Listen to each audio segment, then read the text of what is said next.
Hey everybody, Austin here again with a quick play. Today we'll be playing through Shadow of the Ninja for the Nintendo Entertainment System. This is one I did not really play growing up as a kid. I had mostly played the Ninja Gaiden games, and it wasn't until just recently that I actually really put some significant time into it. I did dabble with it a little bit in the late 90s and early 2000s when I was collecting NES carts for the first time, but I never really sunk a lot of time into it. It always felt a little weird to me, and it still feels a little weird to me as someone that's really familiar with really smooth, polished, fast games like Ninja Gaiden. But this is actually a pretty cool game. I've heard a lot of you guys talk about this over the years. A lot of you have requested I play it on my channel over the years, and so here we are. I finally fired this up recently. Spent a lot of time burning through my continues trying to learn the levels. Finally did, finally beat the game, and I've since gone through the game probably 10 or 15 times since. So, yeah, we're gonna go ahead and do a full playthrough of this. I'm going to try to talk about my strategies and things like that as I go through the game. There are a couple of secrets I want to point out that are actually very, very helpful if you're trying to learn this game for the first time. And yeah, this run shouldn't take us all that long. This is actually a relatively short game. There's only 5 stages in the game with some sub-stages in between, but they're not that long. The game goes through at a pretty brisk pace, and yeah, it just doesn't take that long to go through. So with that, let's go ahead and hit that start button, and yeah. This is a 2 players at the same time game, which is very cool. Not a lot of 8-bit games did that, especially of the action type. But you have 2 characters you can play as, Hayate or Katie. They're both pretty much identical outside of looks, so it doesn't really matter which one you pick. But yeah, right into stage 1-1. So this is fairly basic. You know, it's left to right gameplay for the most part, and you start off with a sword, and you attack with the B button. You jump with the A button. And you got a health bar, a big health bar on the top left-hand portion of the screen. You can also get these limited time use items, like shurikens. And so I always grab that for a shuriken, and I use it on these enemies. That right there was a hook shot. And also, speaking of secrets, our first secret is actually right here. If you're a sword user, you definitely want to go ahead and grab that. But I actually prefer our second weapon, which I did pick up. It's called the hook shot, or harpoon, or whatever you want to call it. I'm not sure what the manual refers to it as. But this is our first boss right here. He likes to just run across the screen like a maniac and then slide. And you want to just jump over his slide. Sometimes he'll do 2 slides back to back. And that's actually kind of tough to predict. It just seems to be completely like RNG. Sometimes he doesn't like slide more than once. Other times he constantly slides back to back, always just 2 slides. So yeah, a little bit of RNG there. So you've got to be aware of that. We've got some football type of dudes. They just kind of push you around the screen. They don't really hurt you or anything like that. You can try to attack them, but usually I just jump right over them. They're not really much of a threat outside of pushing you off ledges into endless pits. But there aren't a lot of endless pits here on this first section. Actually, approximately 0 endless pits on this first section. Here's another hook shot right here. We definitely want that. Picking up the same weapon multiple times actually upgrades said weapon. And you notice that, like, my reach on the hook shot seems like it's a little bit longer now, too. Probably because of the upgrades. But this part right here, I just take my time. I let these missiles come down. Now, you'll notice that you can actually, you know, fall below and grab onto these ledges. A lot like Ninja Gaiden 3. I bet you Ninja Gaiden 3 actually took influence from this game, because this mechanic, the hanging mechanic, was actually introduced in Ninja Gaiden 3. It was not in parts 1 and 2. And Ninja Gaiden 2 came out the same year as this game. So, I bet Ninja Gaiden 3 took some influence from this. But alright, let's go ahead and attack this this enemy. This is going to be a sword, and again, I don't like swords in this game. Go ahead and just skip that guy. Alright, next section. Stage 1-3. Now this one actually has some endless pits. Now one thing that's nice about the endless pits in this game is that they do not kill you instantly. They do take off a significant amount of health, but they don't kill you right away. So you still want to be careful with the pits in this game, because you actually don't get lives in this. Your first life here is your only life, and then you have to use a continue. So these guys actually have a very simple pattern. They attack low, and then they attack high. It's when they attack high that you want to get down and attack them. Also, another secret right here. we've got ourselves a bomb. Now, the bomb's behavior depends on how upgraded your primary weapon already is. So, if your primary weapon is not leveled up at all, the bomb's just gonna sit down on the ground right in front of you. Whereas when your main weapon is upgraded, the bomb will actually traverse across the screen. Another secret right here, if we attack this, it'll actually reveal a scroll, which is a lot like, whoops, a lot like picking up the same weapon again. So it sort of upgrades your weapon. You notice that there's also a wave shot now on my weapon. He's gonna shoot high, so just duck, and just like that. Also, that item I picked up right there was actually a health refill. It's a partial health refill. So there are quite a few of those over the course of the game. Alright, so we've got this boss. He flies around the screen and then lands. And when his eyeball is open, you can actually do damage to him. But he also shoots out these projectiles. So you've got to try to read those projectiles and dodge them like it's a shoot 'em up. But this is one reason I really like the hook shot, is what I can do is actually attack him while he's in the air. When I've got the sword, there's no way I can reach him with the sword.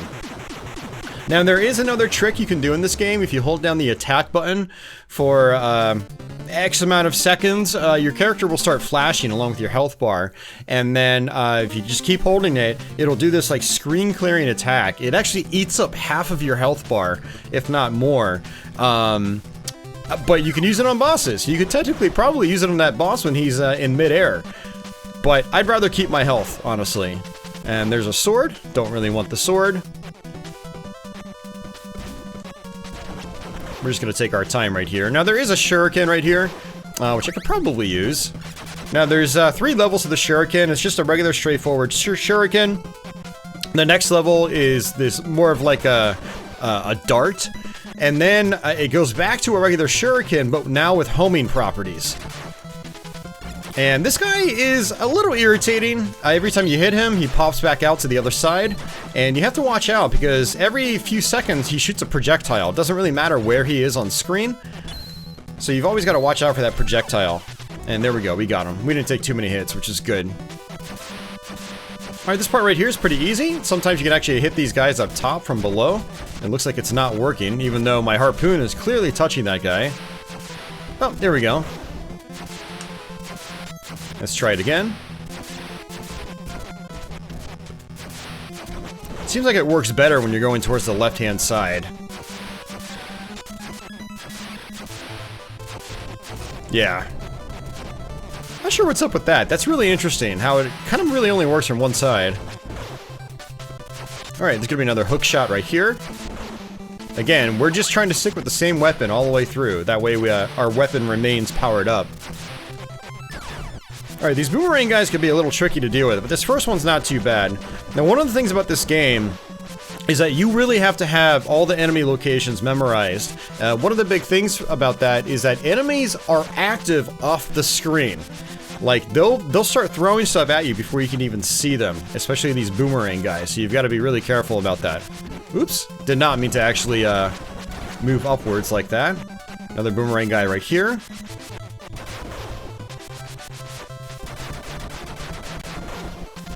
Another shuriken.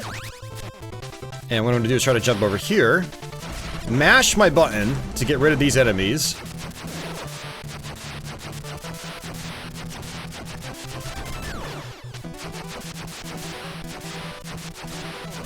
Alright, good deal. Go ahead and kill these guys too. Jump over the sword. You can also let those time out. They do disappear, but that takes a lot more time. Now, funny enough, this boomerang guy right here, you don't actually have to deal with him. You can just jump over him like that. Alright, on to 2-2.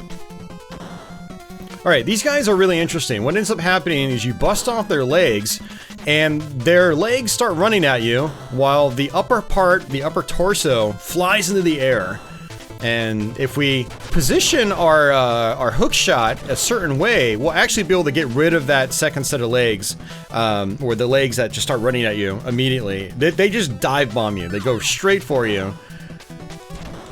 So just like that. Now that really helps that my harpoon is actually leveled up right now. And now when we got the bombs will actually take care of both as well. Another hook shot right there. So we're actually quite upgraded right now, which is very handy. So we have reskins of the very first boss. First one's gonna just dive right at us right here, so I'm gonna drop some bombs. Just like that. And they always drop health, which is nice. Now, you don't even have to deal with them if you're not hurt, but since I got hurt, I'd rather actually go ahead and just kill them because they drop health. Might as well collect that health. Why not, right? And there's another sword right there if you really wanted the sword, which we're not using the sword. Alright, so this is the boss of this level. The idea is to hit that weak spot that's blue. So right there. And I sort of messed this up, but I got kind of lucky there. So this boss actually shoots out fire. And you can actually avoid the fire 100% of the time by sitting right here. And if you hold down right on the D-pad, you'll actually go off screen with the boss. Funny enough, if you let go of down right, your character will actually pop back onto the screen. So I'll sort of show that off. So off the screen, and then let go, boom, I'm right back. Little glitchy. But again, we're gonna wait for the blue part, just like that. Avoid the spread shot that comes out. This is a boss that's actually really easy if you just take your time. Also, the laser turret on the bottom, you can actually destroy that, but there's not really any reason to unless you plan on being down there for an extended period of time, which there's no reason to because the weak spot on the boss is on the top, it's not on the bottom. So something to keep in mind about this game is that there is no scoring system at all. So killing enemies is just for fun. There's no long-term benefit to it outside of maybe making certain parts a little bit easier.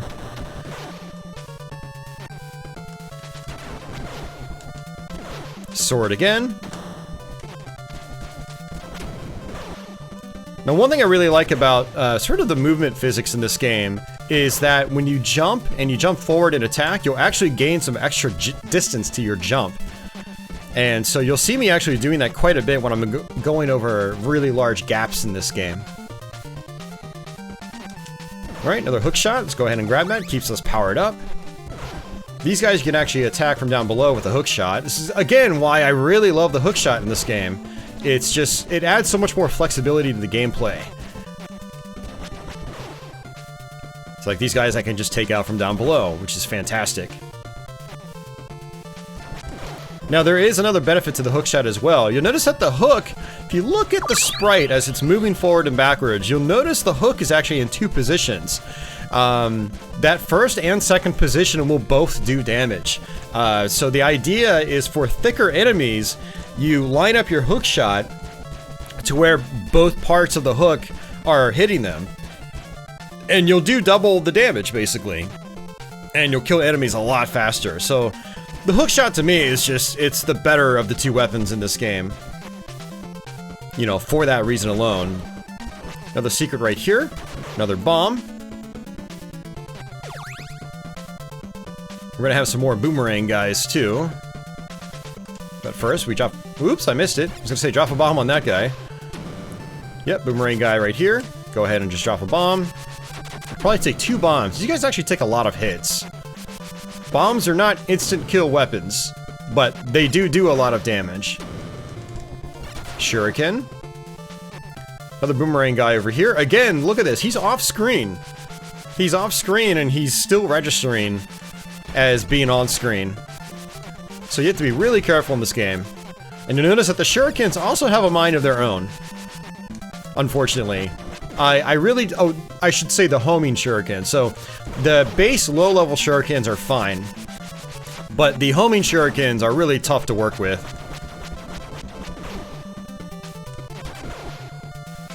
Alright, this is going to be a sword. Again, don't want the swords. Not my play style. And for these guys, we just wait for them to shoot down, and then we just, boom, jump up, attack upwards. There we go. Very basic stuff. One thing about Shadow of the Ninja is that you really are just kind of like funneled down like really simplistic hallways in this game. So once you figure out a route in this game, you can just get through it super consistently, like every time you play it. Alright, sword, don't really need it. And there's another secret right here, which is actually health.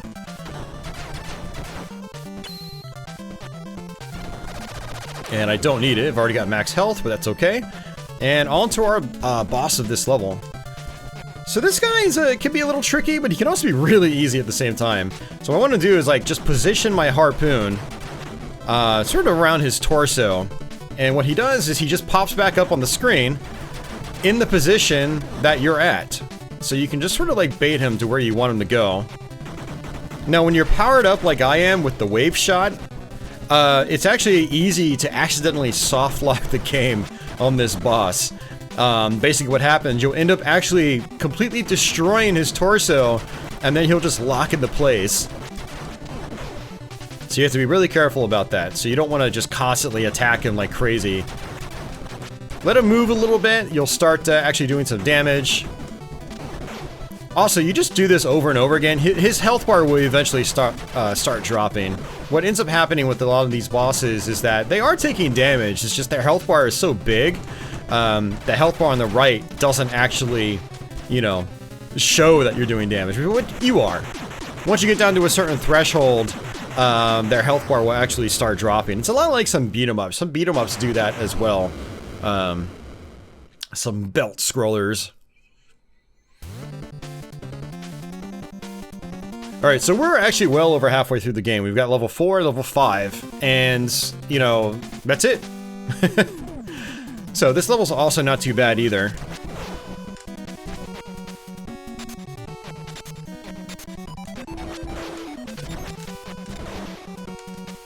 Alright, sword. There's also a bomb right here. There we go, I got it. Go ahead, just drop the bomb.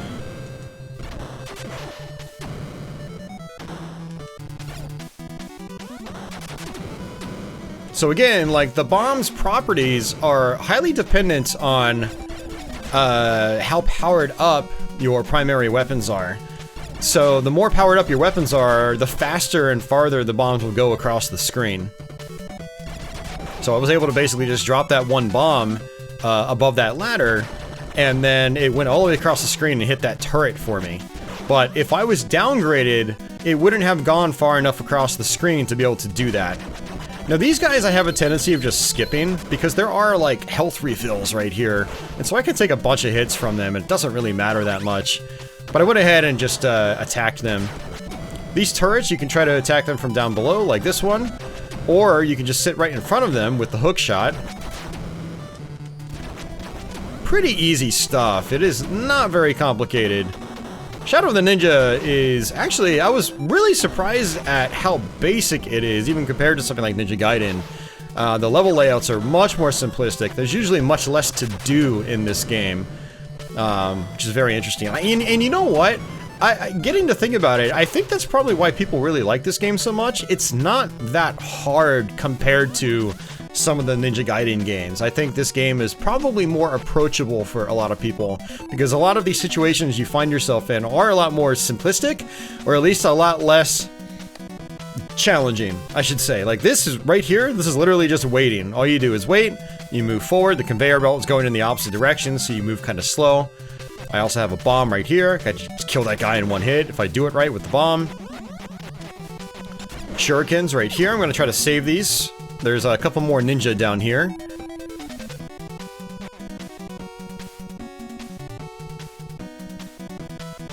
Alright, there we go. And I'm going to sit right here. Just mash the attack button. But anything that moves in this game is considered an object that the homing shurikens will actually latch onto. And so again, it's almost like the homing has a mind of its own. It's like, I want you to attack that ninja, but it's like, nope, I'm gonna go after these rotating blade things. Now this thing actually opens up and then shoots a projectile just like that, so you just want to take your time. Let it come towards you. I like to get a few hits off early, but then I just let it come towards me on the other side where it's a lot safer.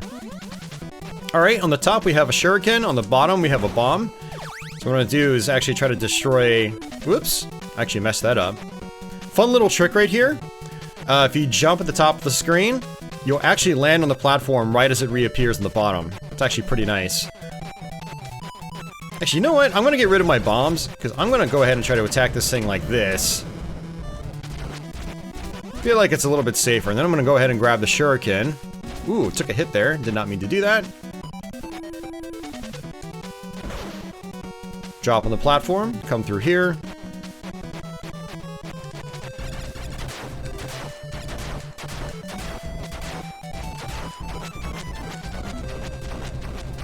There we go. And these guys drop health too, so there's so many health refills in this game, which also makes it a little bit easier than you would expect.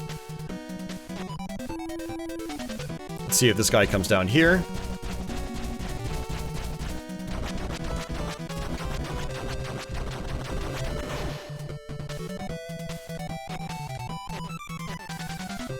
Alright, stay on the bottom right here. Attack this ninja from down below. Another hook shot.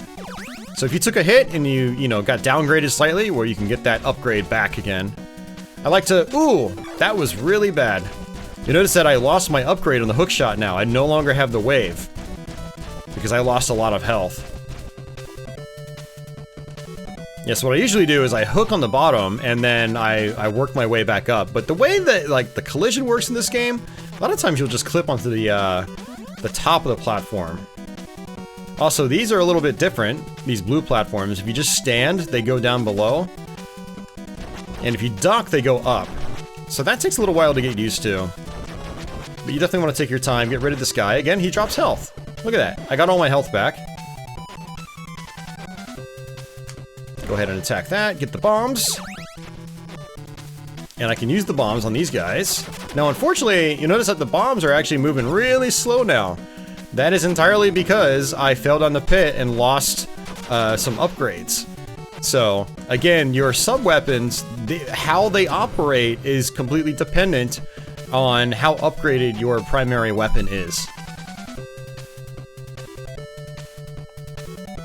Alright, boss time. So this guy likes to jump across the screen, and he's also got, he's got 2 phases. I generally prefer to keep my distance. Whoops. And watch out for his bird buddy. It likes to dive down at you. Second phase. Now this phase can be a little bit of a pain. We're gonna move to the right. Got it. Now he's gonna do a 3-way laser shot. Now he's gonna dive bomb again, but it's gonna be less time. He's gonna go back to the top. Now he's gonna dive bomb again, but it's gonna take more time. So you have to wait, and you just move from one side of the screen to the other. Dodge the lasers. He's gonna dive again quickly. There we go. Now he's gonna dive a second time. It's gonna take longer. Move to the right. Got it. This is honestly, to me, this is probably the hardest boss in the game, or at least the hardest boss to get used to, because this guy has zero, zero indications that he's gonna do anything. And that's the frustrating thing about this boss. No sound cues, no other hints that he's gonna dive down at you, so it's just trial and error, getting used to the fact that he does this, getting used to his pattern. Alright, he's gonna dive quickly. Yep. Now he's gonna dive a little bit slower. He takes his sweet time the second time around.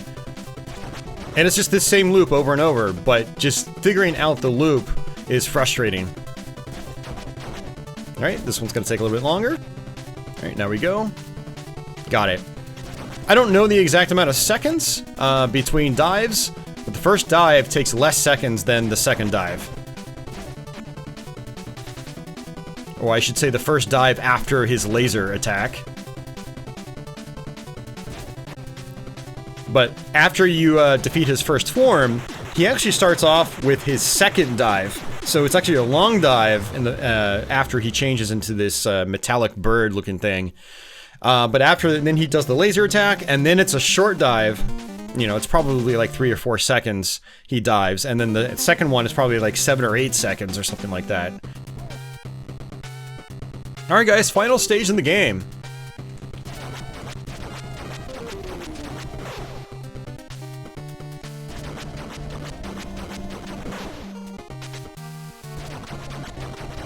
Alright, there we go.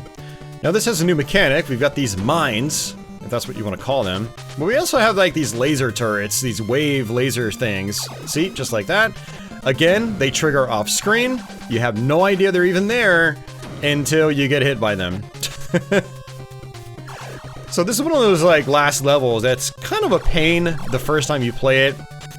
But once you figure it out, it's actually really not that bad at all. There's a very consistent pattern to all these sections in this game. Get close to the mine. Another one up top. Oh, shuriken right there. Thought hook shot. So these mines trigger as you get close to them, and they mostly blow upwards, not to the sides. So you can actually get kind of close to them. I actually like that I'm not fully upgraded, because now my shurikens aren't, they don't have a mine of their own. The little harpoons or darts, as the shurikens are much better than like the homing shurikens in my opinion. Because again, the homing shurikens just seem to have a mind of their own. They track anything that's like an external object in this game. Alright, so for this part we're gonna go ahead and just jump straight over, like that. You do not want to fall down. And this one we can actually trigger. Another power up right here. Pretty good level so far, not gonna lie. Alright. Back to the darts. Now these guys are a little interesting. They shoot out these arms, and if you destroy the arms, they then shoot out their heads.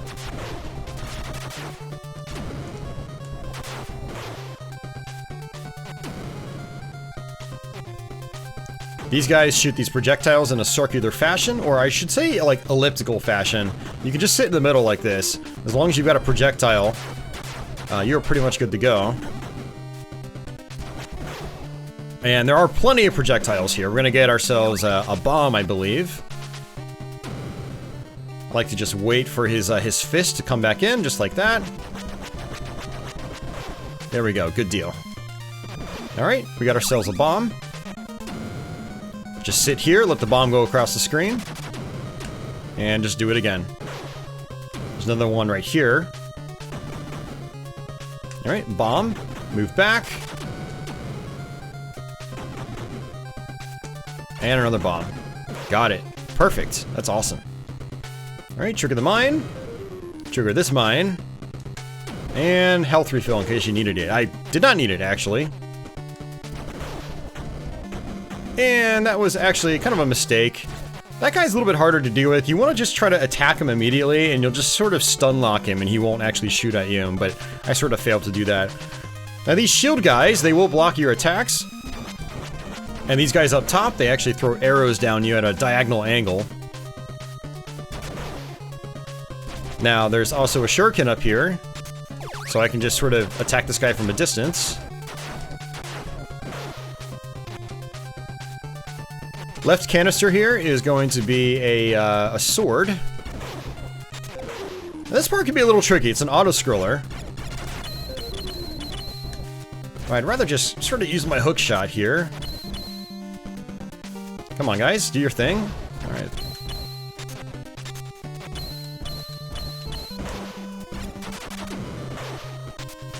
I'm gonna go ahead and just sort of sit right here. Those harpoons or spear guys are actually really tough to deal with. They get pretty aggressive, too. Well, we're almost at the final boss, guys. This is the last stretch of the game. And there's one more little tip I wanted to dish out here, which someone on my one of my recent live streams actually informed me about, where I actually had beaten the game for the first time.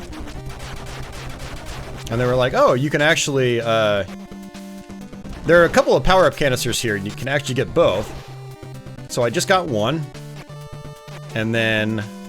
And I actually messed that up. I totally messed that up. You can actually attack that guy through the wall, and I totally forgot to do that, but that's okay. So basically you have a health refill on the right hand side, you have a scroll or weapon upgrade on the left hand side. And our final boss is going to appear in the center. He will go to wherever you are in the screen. His first attack is this like running attack. He goes right towards you. So I attack a couple times and then he sort of runs forward just like that. Now he's going to jump over to the right. And I want to duck because he always does a projectile. Now he jumps again, does a three-way shuriken shot, then he goes back to his running pattern. And then he does the same thing again. He just does the same loop over and over. Oops! I am doing really bad at dodging these projectiles.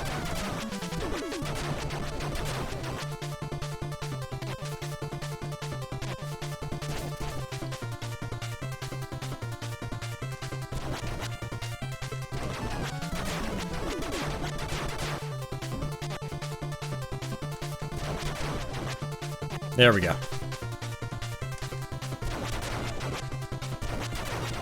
When you get his health bar down low enough, he'll actually go into an orange mode, his second phase, where he basically just does everything but a lot faster.